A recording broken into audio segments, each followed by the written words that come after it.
And we go. Good morning, everybody. Welcome to the Contemporary Issues class here, July 18. We're going to talk about books today. Books on the bestseller list and books we recommend to each other and what we like to read and what format we like to read. And I've got a few statistics I thought was interesting. Just grabbed about those kind of things. So we'll have fun talking about books. Our announcements, please mute yourself in the lower left corner of your screen when you're not speaking. And we are recording today for future playback. And we're going to have a summer barbecue on August 6th that evening. Hope everybody would like to come to Ron and Alice's house in Centennial. That'll be fun. Get back together. And last I heard, we're going to meet here in the room in St. Andrews as a class in September 12th, I believe. So we will update you on that. Looking forward to getting back together. Any other announcements? Anybody been anywhere? Ann, got your hand up. Hi. You're muted still, Ann. Can you hear me? Because last time I Zoomed, people had problems. Can you hear me okay? Yes. Okay, I don't know what went wrong. Anyway, I just wanted to put in a plug for Family Promise. They're collecting school supplies. If you don't get their regular email for donations, you could probably contact Ann Purvis, or if you want to contact me, I've got it on my computer and could send it to you. There's a lot of good deals out for school supplies now, so it really helps. And then also at Christmas time, the Circle of Joy UMW group that I've been in for many years has a goal of stuffing 100 stockings, and we do a lot of school supplies then too. So I always buy up when the sales are, we could really use donations for IFCS because kids wear things out by then. Their crayons are broken or their markers are dried up or glue sticks have disappeared. So it really helps kids. And as a teacher, retired teacher, I don't think the general public really understands. We don't get much money for supplies. In fact, as a reading specialist, I had to buy my own Kleenex. The school does not supply stuff like that. The budget does not have stuff. And so parents always wonder, why are we asking for so much stuff? Well, because we don't get much, let me tell you, from the budget. So it really helps out IFCS kids mid-year, and also Family Promise really needs a lot of things that they're collecting. So check it out and see if you can donate a little bit. Oh, and you just drop it off. Thank you. Tuesday through Thursday, 10, I think, until 3. Ken will meet you and haul it into the church. You just put it on the tables up front. Thanks. Sure. And we could reinstate our $1 a day program for the month of August, and maybe our Sunday school class could do that as a project. And then at the end of August, go ahead and turn it in so that monies could be used to buy supplies. How would that be? Class. For our class? Okay, all right. Well, I'll have Steve put that out as a project for our class for the month of August. And we'll just kind of do like we did back in, I don't remember when it was when we did it, where we did put $1 a day in a coffee can or something, and at the end of the month, or just write a check for 30 days, $30, and then we'll provide funds to help do that. Mm-hmm. Vicky's our fundraiser for the class. Yeah. Okay. All righty. Any other announcements, concerns, joys? Okay, let's talk about books. I'm going to share my screen here with a few things. And then shortly we will talk about what we recommend too. Just start off with the bestseller list. This from last week, actually, when I started compiling this, but it's a good barometer what people are reading when we look at the bestseller list.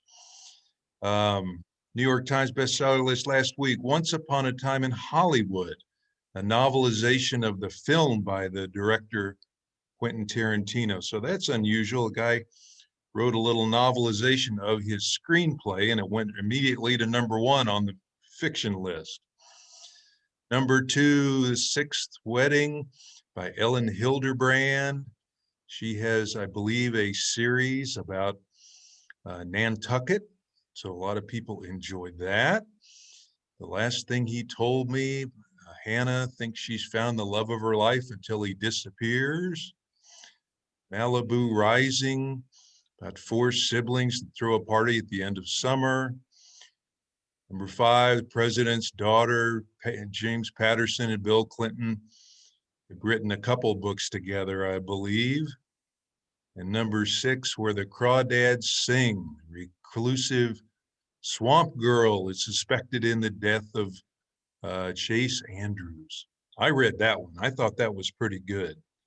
Where the Crawdads Sing. Anybody else read that one or anything else on this list? How'd you like that one, Alice? Thought that was pretty good. It was creative, different. And on the nonfiction list at the moment, one I'd never heard about, Reborn in the USA, a soccer commentator describes how he embraced American popular culture while growing up in England. Always amazing what gets on bestseller lists to me. Not that it's bad, it's just unusual how things can get on there. Nightmare Scenario, 2 Washington Post journalists give an account of the Trump administration's handling of COVID-19. Killing the Mob by Bill O'Reilly, 10th book in his series. This one's about organized crime. And then Untamed by Glennon Doyle. The activist describes her journey of listening to her inner voice. And that's a picture of that one. This was the young woman that was to be at speak here at St. Andrew until COVID hit last March, and she was canceled just a few days before she was here. And then Matthew McConaughey's got a bestseller, sharing snippets from his diary. I think he's also thinking of running for governor of Texas, from what I've read. Bomber Mafia, Caste, Pulitzer Prize winning journalist examines caste systems. Oprah Winfrey book, What Happened to You? Approach to dealing with trauma. And so on and so forth. So just wondered what you have been reading, if any of those bestsellers. How the Word, Vicky's showing me the number 11 she's read, How the Word is Passed by Clint Smith Howe. Vicky, what was that about? Tell us what that was about. Well, it's basically a story written by a man who does a lot of research on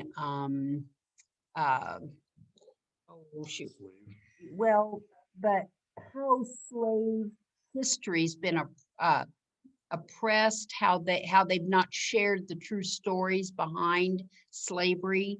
And Thomas Jefferson was a real big target in his book. And he visited a lot of plantations that had been where they'd had slaves. And there's a prison that is in Louisiana, I believe, that was a plantation at one time that is now a prison. And those prison inmates are still very much treated as slaves were back in the day. So it's quite an expose. Ron, have you had a chance to read it yet? Ron, you're still muted. No? Okay. Okay, he hasn't. Okay. Anyway, it's very interesting.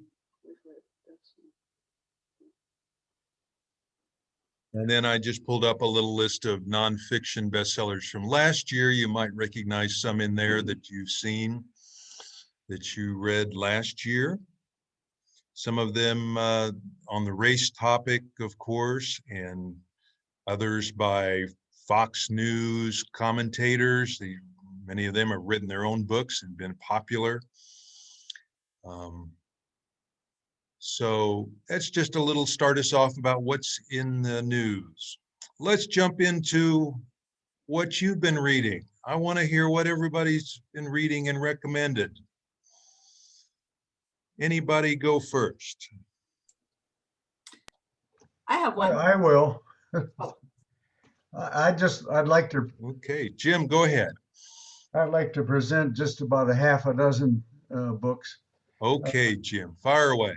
This is the most recent one I've read. Can you see it?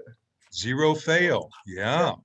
It's all about the Secret Service. You know, when it was founded and the history of it through all the presidencies. It was founded after the assassination of President Lincoln.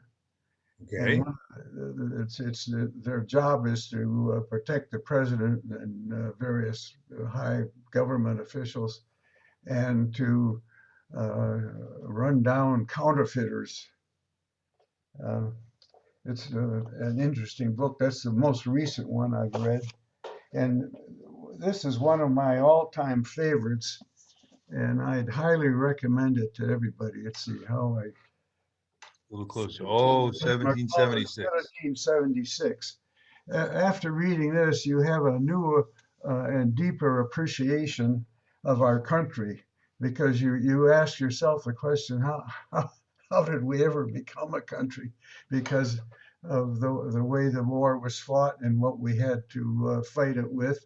We had no standing army, you know, we just had militias, and when it was plow season, the soldiers would go back home and do their plowing. It's a really inspiring book. I'd highly recommend that one.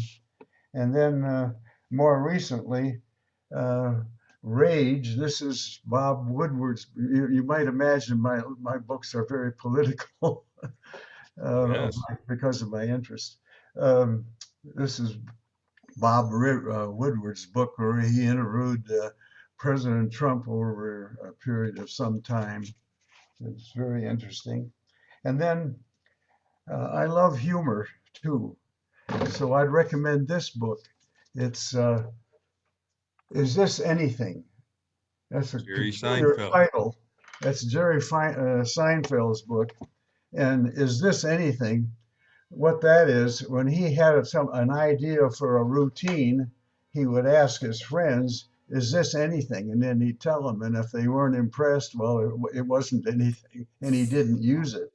But he wrote during his career, he wrote all these little skits he had down on paper, and he kept them in a box. He just threw them in a box. And when he retired, he thought, well, what do I do with this? So he decided he'd write this book. And I'd recommend it because you can open it any place and find something that will give you a laugh. It's really, really entertaining book.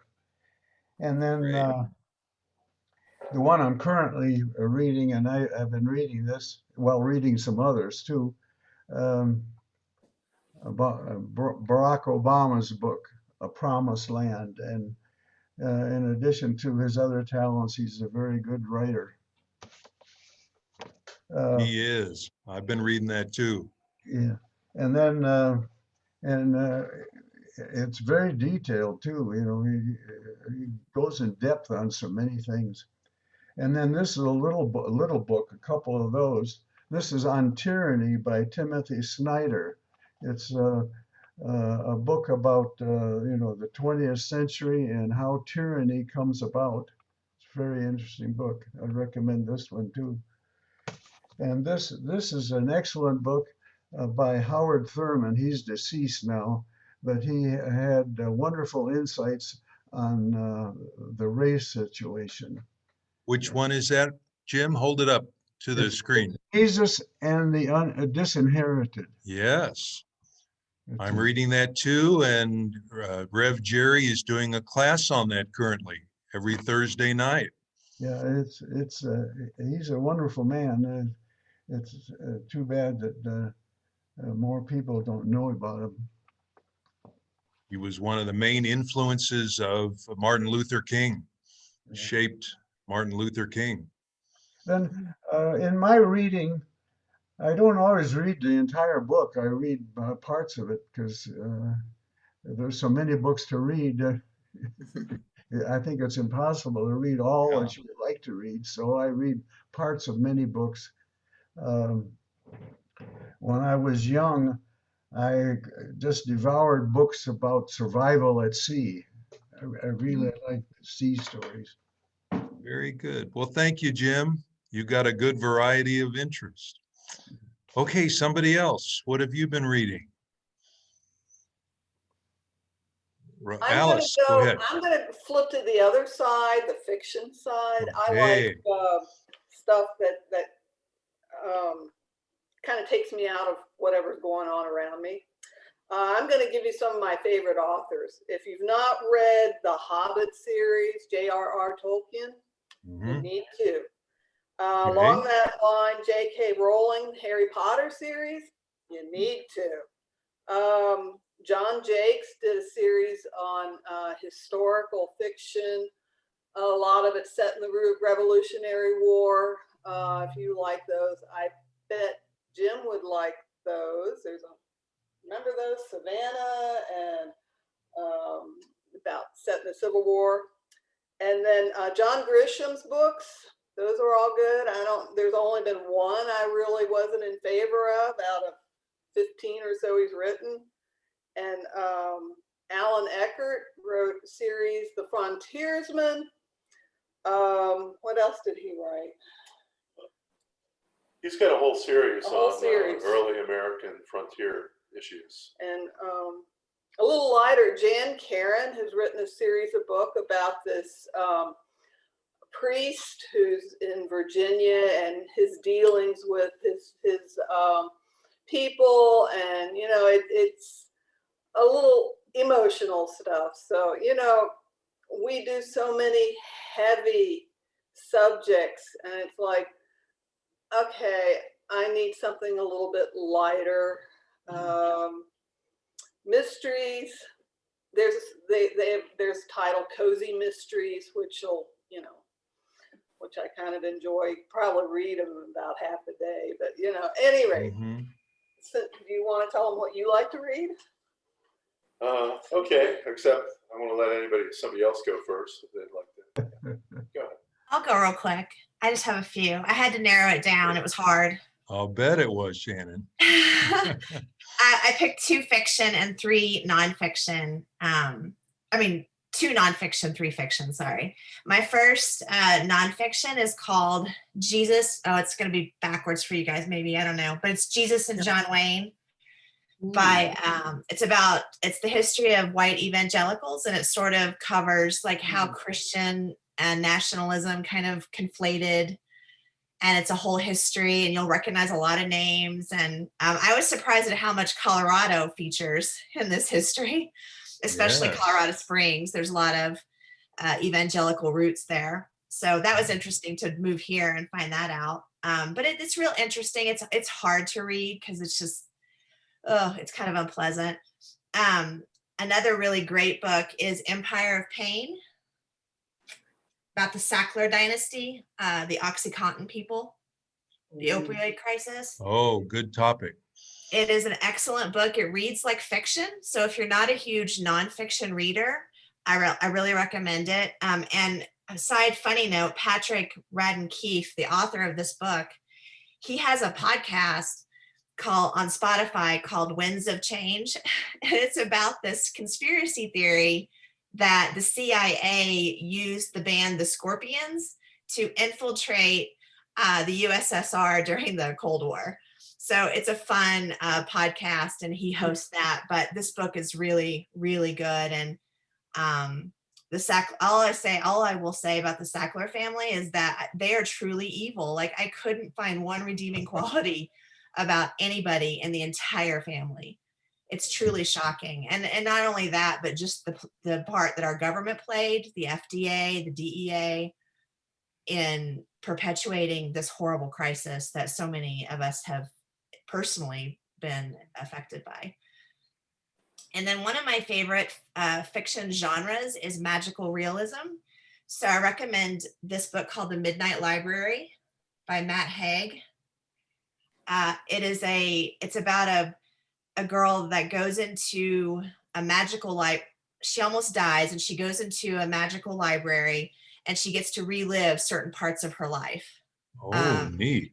And it's really cool. And it does touch on, mental health issues and suicide, but it's uplifting book. It's just about if you could do it over again, or if you could have lived a different kind of life, would you have done that? Or would you, at the end of the day, go back to the life that you had? And it's just sort of about finding peace in that, but it's really, really good. It's one of my favorites from the last year. And here's a fun series if you like mystery. It's a gender bending Sherlock Holmes. Sherry Thomas writes a series of books, I think there's 6, about the first one is called A Study in Scarlet Women. And instead of Sherlock Holmes, it's Charlotte Holmes. So in Victorian England. And they are so fun. They are just a great series. If you like mystery, if you like romance, if you just want a fun book, I really recommend. NPR rated it like the best book of 2020, I think, or whatever year it came out. What's that title again? It's A Study in Scarlet Women. It's Okay. the first in the Lady Sherlock series, and it's by Sherry Thomas. And then my last one is probably one of my favorite books of all time, and it's also a magical realism book, and it's called The Night Circus by Erin Morgenstern. And it's a beautiful book about a night circus. It's hard to explain. It's magical realism. So it kind of takes you out of, I don't know, real life. It's a great escapist book. It's beautifully written. The prose is gorgeous. I just really love this book. So it's probably one of my favorites, and I give it to everyone or recommend it. My daughter currently has it, and she's circulated around to all her friends because she loved it so much. So Neat. those are my 5. It was really hard. There's so many good books out there. Oh, yeah. Shannon, when you say magical realism, is that the same as fantasy or slightly different?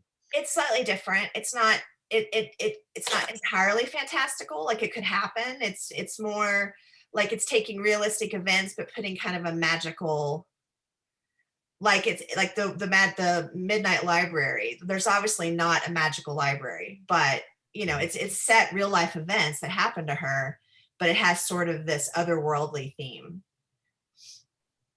Interesting. Great. Thank you. Uh-huh. Sounds good. Night Circus. I'm going to get that. Okay.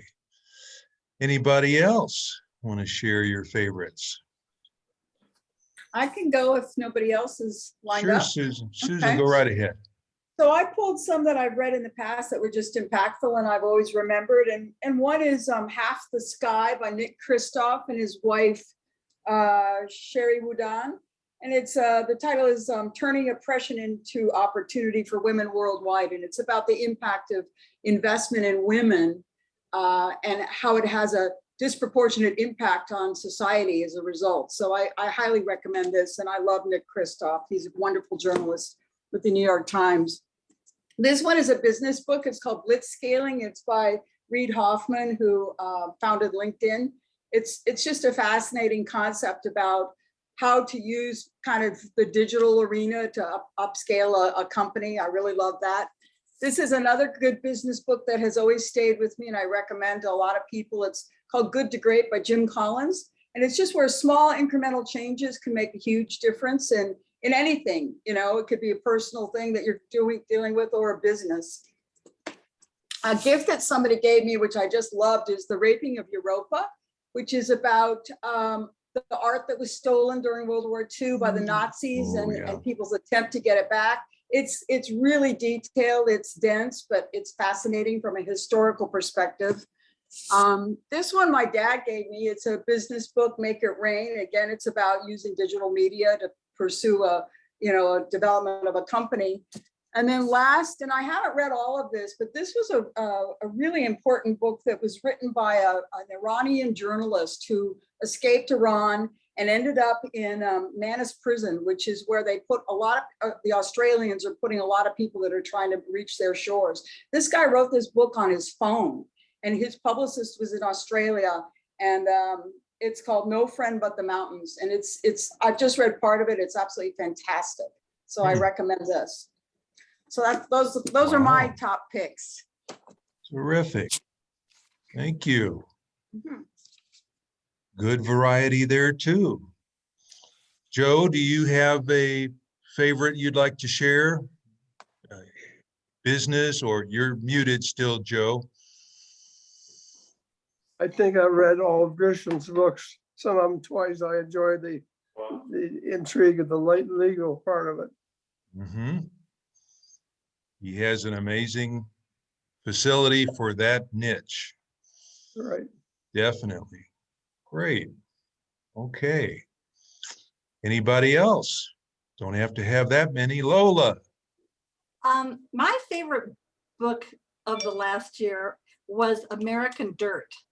And that is about it's based on fact, I think, but not really. And there are some criticisms about it, content wise, but it's the story of a woman who escapes with her 9-year-old son from a drug cartel in Acapulco, and her experiences as they make their way to North America, kind of underground.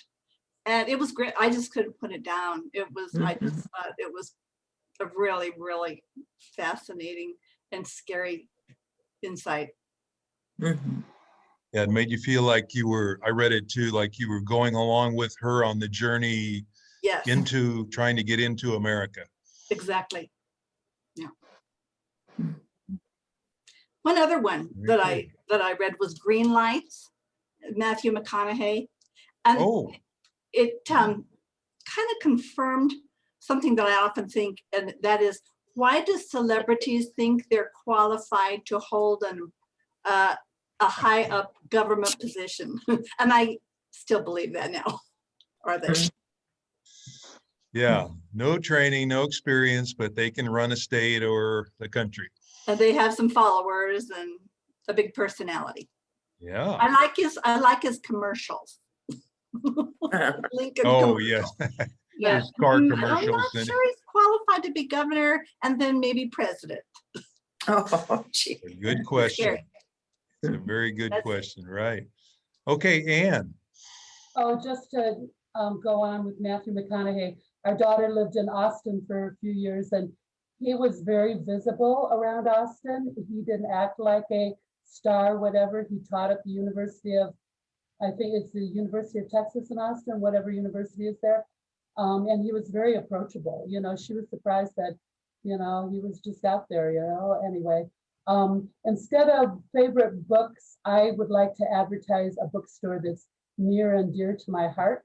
A lot of you might not know about it because it's in South Denver. It's called The Bookies, and they're having their 50th anniversary in August.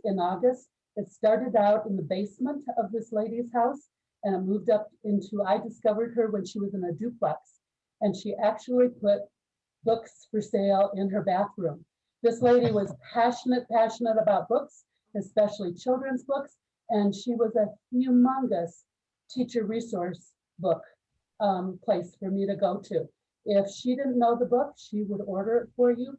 If you've never been there, they do adult books too, but if you still have grandchildren, even, high school level, she has books for everybody. Unfortunately, she just recently died and won't be able to be around for the 50th anniversary, which is in August. But if you go north on Colorado Boulevard to Mississippi and then turn east about a block, it's sort of hidden in a little strip mall behind a Chinese restaurant. I can't remember the name of the Chinese restaurant, but it's called The Bookies. And she has supported local authors, and she's gotten big name authors too. Eric Carle years ago came to The Bookies, and our daughters were able to see him and visit with him. But this lady just made a huge difference for parents of children of all ages and teachers especially. She supported teachers with so many resources. You know, I would spend not just an hour, but a couple hours when I went there, you know. Fun to find little places like that. Yeah, Yeah, it's a Thank you. local bookstore, so you might think about, you know, going there, even for adult books, just the experience of going to the bookies, even though unfortunately Sue won't be there anymore, the owner. And the people there, if you don't even know specific titles, if you just tell them what you're interested in, they'll find the book for you. Let me tell you, these ladies that work there are just phenomenal. But hey, you need to spread the word, you know, out in the burbs to the bookies. It's worth the drive. hmm Great, thank you. Okay, either Diane, would you like to share any book recommendations? Okay, Yes, I sure. Do you mean Diana Jurista? yes, Oh, good. Okay, I'm Diana, but that's okay. or Diana, right. We have two yeah. Dianas on. Okay, I came in late. Did anybody mention Caste, the origins of our discontent, contents by Isabel Wilkerson? Caste. It's so I don't know if anyone mentioned it. I was, but that's a really Not yet. important book. It has been. Okay, that's good. I'm reading, and I just have, first of all, anybody that loves to read fiction, Kristen Hanna and Sandra Dulles are my very favorites, and I read every single book of theirs. Of course, I recommend them. What is it? The Four Seasons, the Four Winds is Kristen Hanna's last book, and that it's, you know, you can't put it down. You've probably read it too. I'm reading a book that my sister sent me, and it's called The Women of the Copper Country. The author is Mary Doria Russell, and it's an amazing book. It takes place in Upper Michigan in the copper mines. And I knew a lot of people that moved down from those copper mines to Illinois for work. So it kind of touches my heart in my own experience, but it's about unions, and it's amazing how Americans as well as immigrants were misused totally and particularly in the mines. They were paid very little, and they also, of course, many of them died or were maimed because of working in the mines. So it was quite an eye-opener to see how hard people worked. And this particular book took place in 1913. So when the unions were just really trying to get going. So I really recommend it. And that's all I have. What's the title of that book? Okay, The Women of the Copper Country. Okay. The Women of the Copper Country. It was actually the wives and mothers that had it with the death of their families, that so many of them died in the mines. And so they were the ones that got together and tried to get a union going.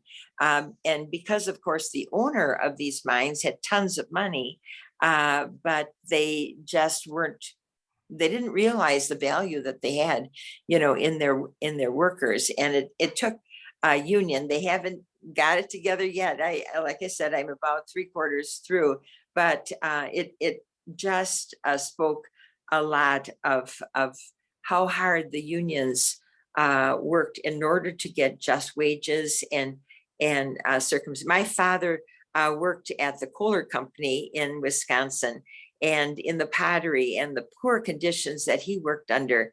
And it was the unions, and you probably all know about the strike, the Kohler strike that actually took place and started in 54 and ended in 64. But just what families went through as these unions tried to get better conditions and better pay, you know, for their workers. My maternal grandparents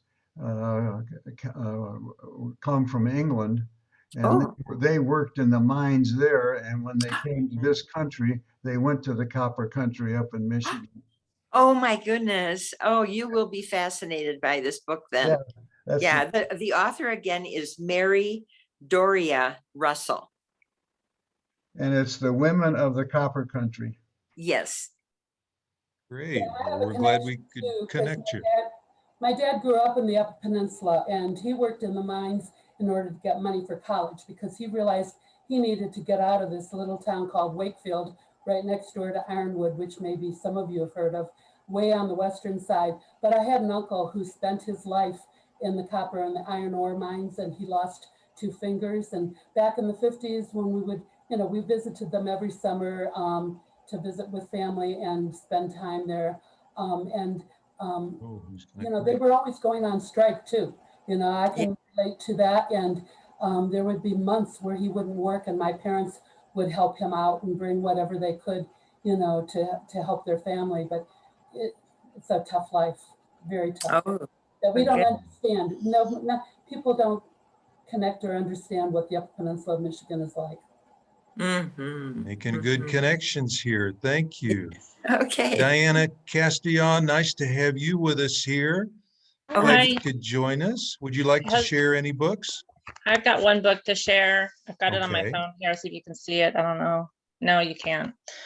Called The Lilac Girls. It's historical fiction. Yeah.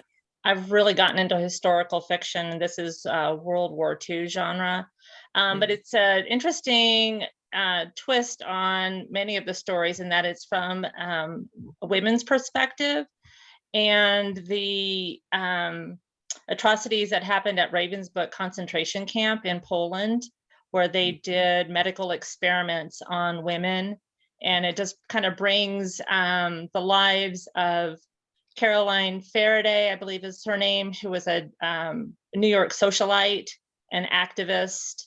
And then the female doctor who got herself assigned to Ravensbrück and then got really caught into the whole Nazi regime, and a young Polish girl who was taken prisoner there and was one of the people who was experimented on, doing these like bone grafts and stuff. Very, very good book. I highly recommend it. It's called The Lilac Girls. And I think it's a debut novel by the author. I'm trying to find her name again. One second. Where did it go? Got too many things open. That's okay. We can find it. I'm Thank sure you. you can find it. Yeah. Sure. And then Great. my husband is here as well. This is Lee. He's got some books to share. Hello, Lee. Hello. So probably one of my favorite books is A River Runs Through It. Oh, yeah. Yeah. Yeah, it's just a classic. And then you guys have probably heard of Tony Hillerman. Sure. His daughter, Ann Hillerman's written some more books in that same venue or same style. I really like those. Have been fun to go through. And currently I'm reading The Photographer's Eye, digitally remastered, about photography. So that's the current book. And then a little bit of a change here. And then because I was trying to figure out our dog, a book, a guy who wrote, he was a retired professor of psychology. He trained his dog to learn 1,000 words. You guys might have heard of it probably about 10 years ago.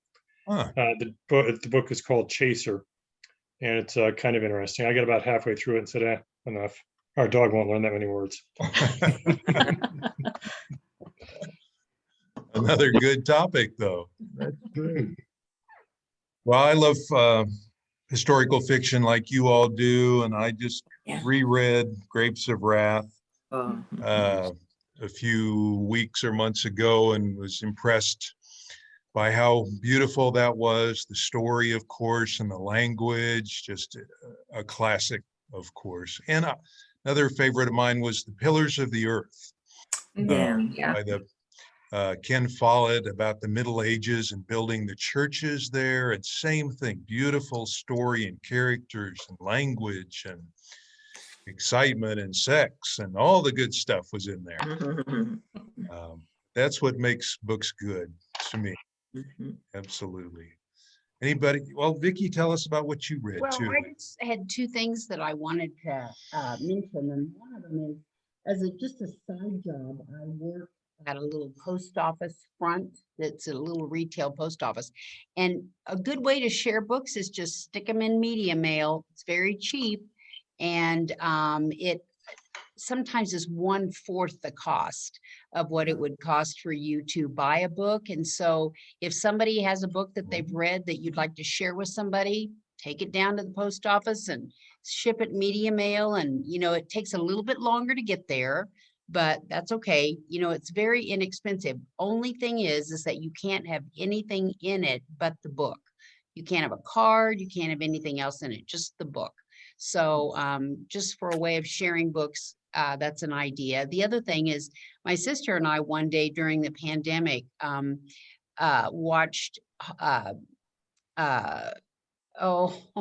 Hemingway, the documentary on Hemingway, which was amazingly intense, and but also made me want to pick up some of his books.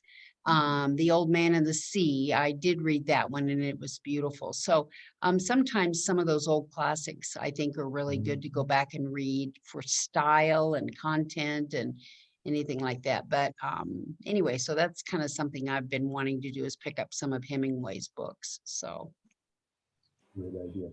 Well, I've got some statistics, just a few to share with you, but before I do that, I want to ask if Ann or Cheryl or Judy Ann want to share anything briefly. Yeah, I have some. Good, Ann, go ahead, please. My recent ones I've been reading, I'm fascinated by fairly recent history, meaning history while I was still alive and totally oblivious to what was happening. So I just read it, go, are you kidding? Was that happening while I was growing up, while I was doing this? Especially immigration stories. Right now I'm reading one called Cutting for Stone. I check my books out of the library, so I can't hold it up.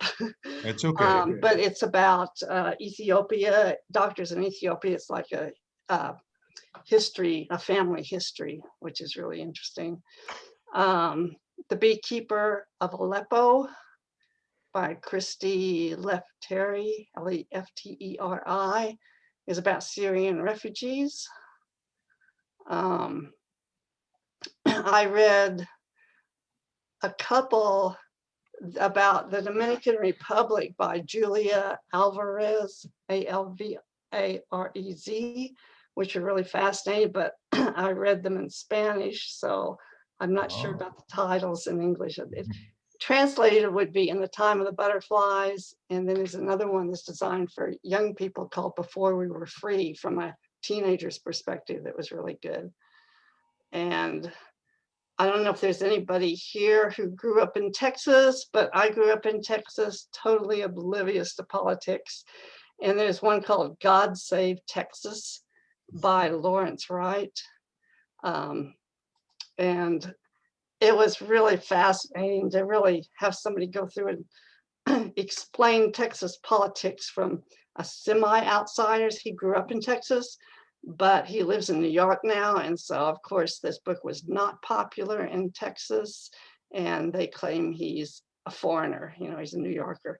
But, I think he works for the New York Times or one of those newspapers. And so it was kind of an analysis of Texas politics. So it was really interesting for me. And then there was one called The Spy and the Traitor by Ben McIntyre. And that one is about spies, real life spies, and how they work. A lot about the KGB and some of the European networks. So it was really interesting because, it covered from, afterward, for the Cold War up till the present, how the spy system works. And it was really interesting. Great. So. Great. Thank you, Ann. Those sound good. Okay, I'm going to share screen again here and just go through what I think are a few interesting book statistics, facts. Let me go up here. Let me go back up a little bit here. Can talk about book sales. What books sell? This is from statistic.com. Data showing how many books were sold in 2020 revealed the printed book market is surprisingly healthy. Printed books amounted to 750 million units last year, making an 8% growth since 2010. Data on the size of the audiobook industry shows it's also grown a lot. Audiobooks. Print books, but print books by far are the most popular format among readers in the United States, almost double the share of the amount of adults that read audiobooks. So it's about twice as much those of us who like to still the printed version versus audiobooks. During a survey in 2019, it was found 81% of adults in their 20s read a book in any format in the previous year. So young people do read. And although it's mostly believed that book reading is a vanishing pastime among millennials, surveys show the opposite. The share of book readers in the US has varied from 72 to 79%. So about 75% of us are readers. But let me go down to who does not read. Roughly a quarter of US adults say they haven't read a book in whole or in part in the past year, whether in print, electronic, or audio form. Several demographic traits correlate with non-book reading. For instance, those with a high school diploma are less likely than those with a bachelor advanced degrees to read. Adults with lower levels are among the least likely to own smartphones and to read ebooks. So educational level does have some to do with it here. Let me skip down. Women are the big readers. Women tend to read more books than men. 2018 survey showed 11% of women read 31 or more books that year, compared to 5% of the male respondents reading that book, that amount. Women are also more likely to prefer reading books in paperback format and much less likely to be fans of comic books. Regardless of preferences, something which US readers agree on is the importance of reading to children. 58% of parents with a child aged between 3 and 5 years old say they read aloud to their children 5 to 7 times a week. Do you all read to kids or grandkids? Is that a common thing?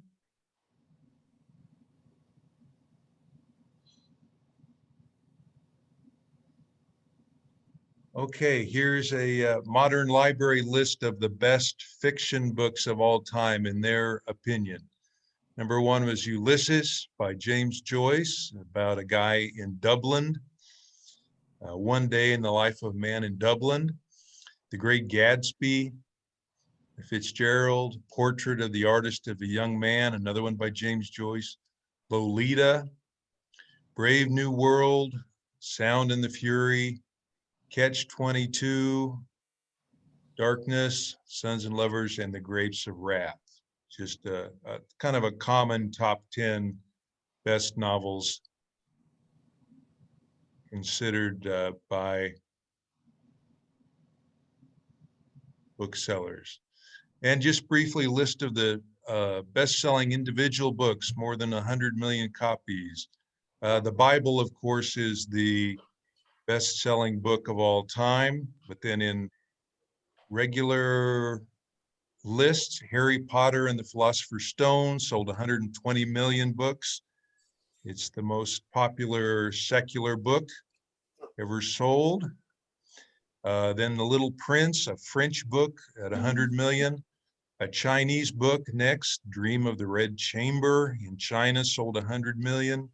The Hobbit, also at 100 million.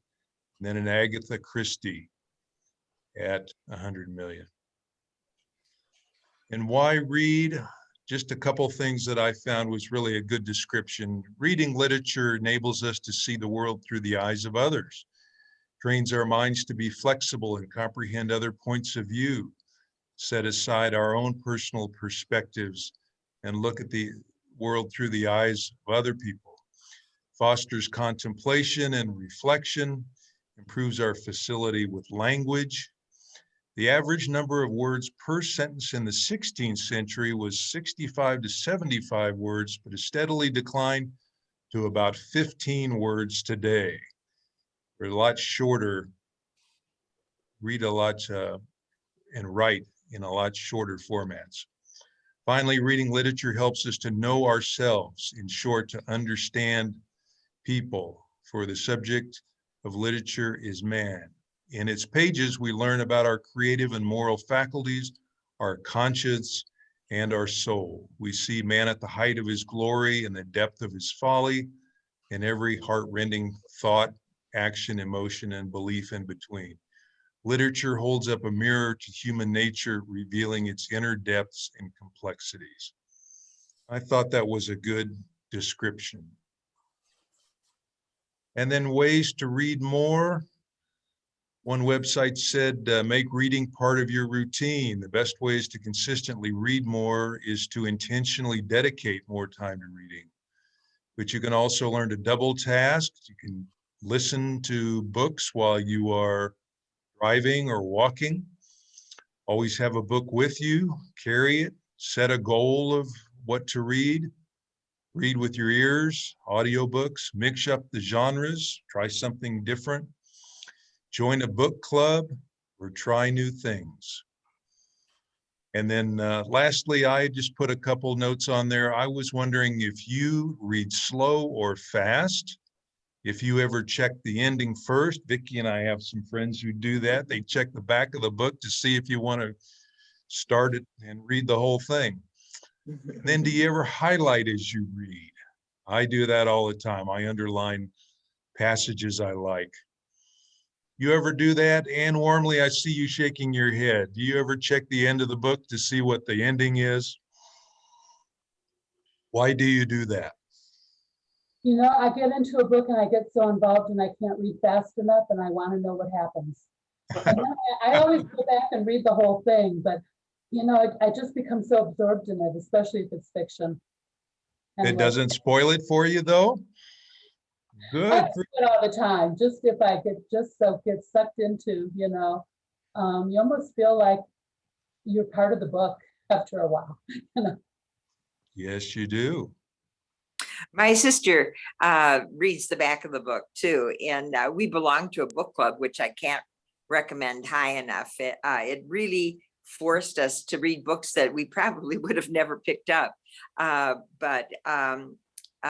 Yeah, I'm not one to read the back of the book, although I do like going to the back of the book, reading some of the questions, like some of the books are set up for book clubs with questions, and then also about the author.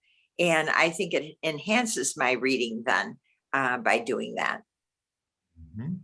Also, I just wanted to put in a plug. United Methodist Women has a book club. Mary Robinson is the organizer. If you would like to join us, we aren't meeting in July, but we're starting again in August, and she can get you on the list. And it's really a nice group of women, and men can come too.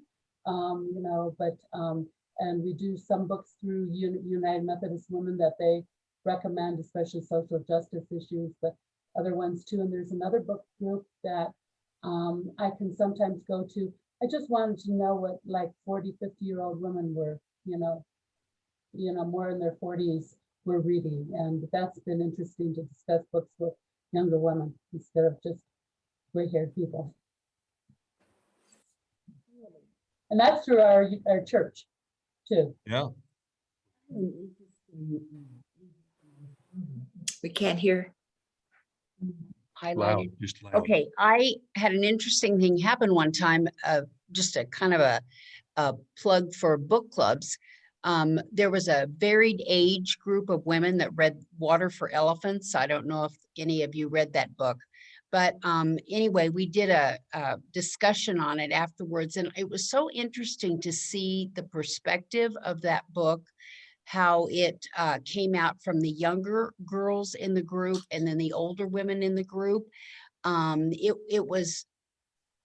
was really eye-opening to see what the age difference, what they saw in that book. And it was really intriguing. So I have not joined a book club, but I would like to do that because I thought that the perspectives that came from different people were amazing. You know, one of the older ladies in the group was really offended by that book, but because of how it portrayed the man in the nursing home. You know, in the very beginning, it was about his life, and she was really offended by the way the book and I thought, wow, that's pretty amazing, you know. So anyway, just a plug for book clubs. I thought that was really interesting.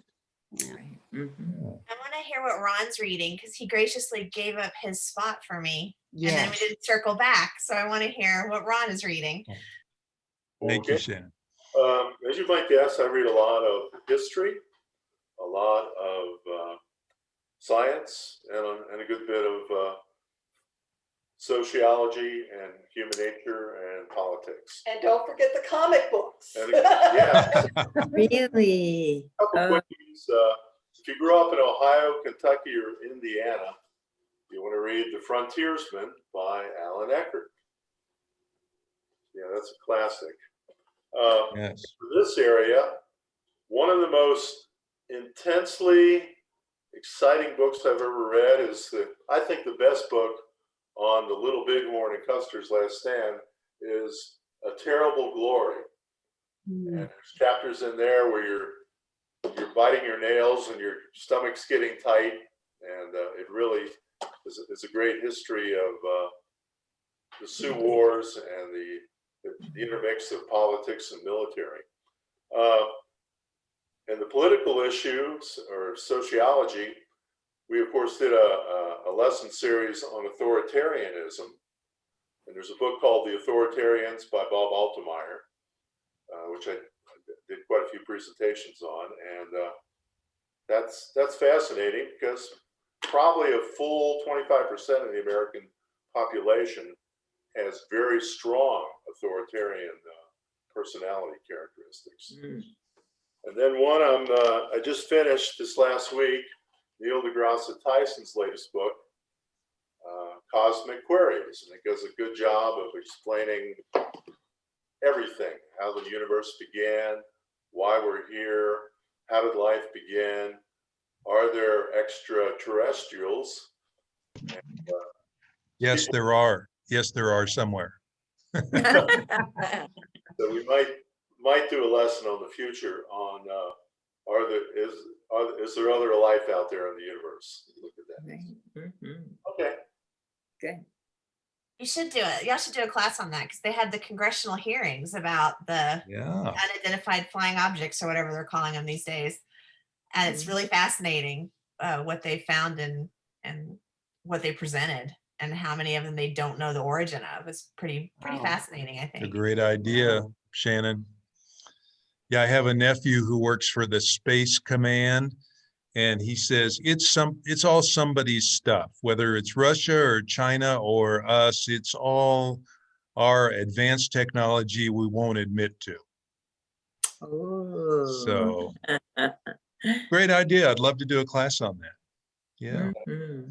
Well, we're about out of time, but before we go, I want to ask you, what formats do you like to read? Are you like the majority of people that still like paper best, or do you like audio when you're walking, or Kindle when you're going to bed? Let's talk about that for a minute. I download everything to Kindle. You do? I do. Okay, me too. I'm all over. Well, I shouldn't say everything. I'm all over the place. I love paper first, but I do the others also.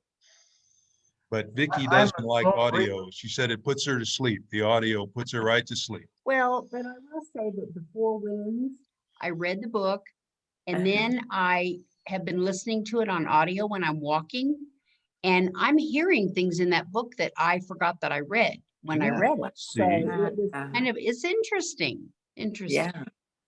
Mhm. I'm a slow reader, and I thought that audiobooks would help me read more books, or at least know about more books. Is that a sound thought or not?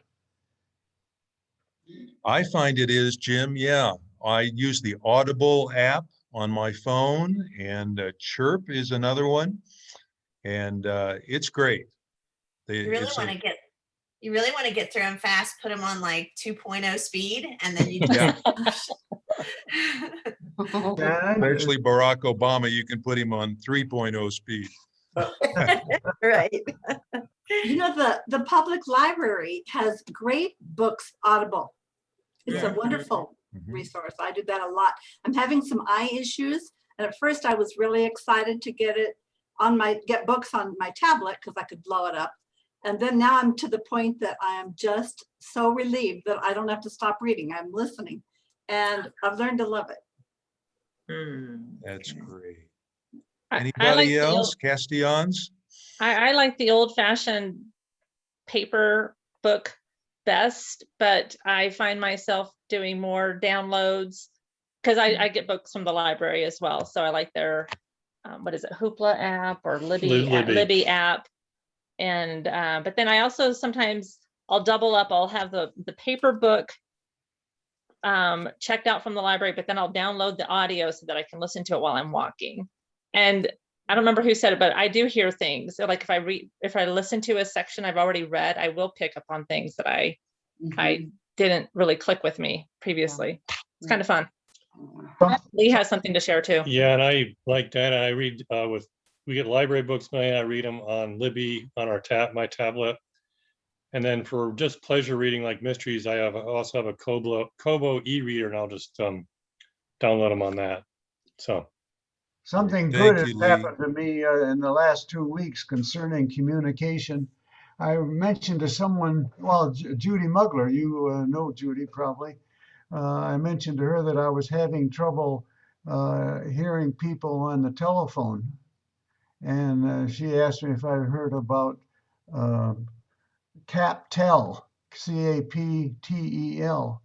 And she said Larry's father used it. What it is, it's a phone that's provided for you, and when people talk, it has a screen there's a script. You can read what they're saying. So that's a great thing, and I've applied for it. I don't know if I will get it or not, but I'm kind of enthused about that because hearing on the phone has been a real problem. A lot of times I have to give the phone to Jane to get the You're get gonna the message. you're gonna really enjoy that. My parents were both deaf and they used that all the time. I mean, that kind of media was amazing for them when it came along Yeah, I've because never it heard of turned, it. yeah, Well, yeah, that's great. yeah.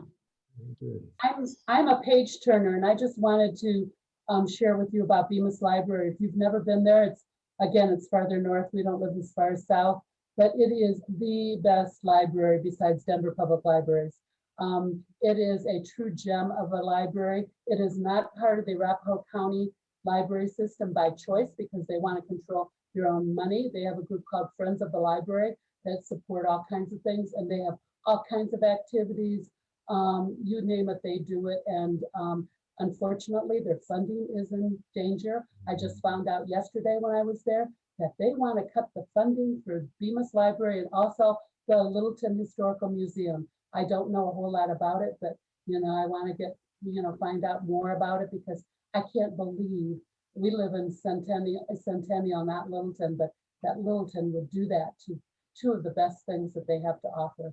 Anyway, Thank you. I'll second that. It's a great library. I had the privilege of serving as a president of the board many years ago. It's a great library.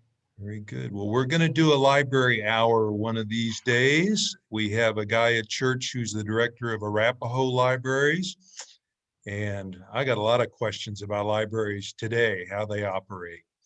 So that'll be fun. We will do that. Well, we better wrap up. I'm thinking maybe it would be good to recommend people join Shannon Butler's Facebook page, because Shannon has 6 or 8 book reviews on at a time that she posts. She is a super reader and reviewer. And if Shannon would let us who are on here today join her on Facebook as friends, I think you all would enjoy it a lot. And then just go back through her post and see her latest reviews. So, Oh, you're so nice. Thank you. oh, well, It's the only thing I do on Facebook. I'm not on Facebook any other time. I don't even have it on my phone, but I do post my reviews there because it's really the only place to do it. And it's just for fun. And I It just is love to fun. read. And I think sharing books is like the best way to love somebody. Oh, that's nice. neat, Shannon. So if you want to, try to friend Shannon Butler, and I'll bet she'll accept your friend request. Okay, everybody, this was really fun, and thank you for your recommendations. And it looked obvious we all love books of all kinds. It was fun to do. We'll do it again sometime. Have a good week. Thanks for Bye. Thank you, too. Steve. Bye. Thank you. Bye. Have a Bye. good week. Bye-bye. Bye-bye. Vicki, we need to have a conversation about this Sunday school party.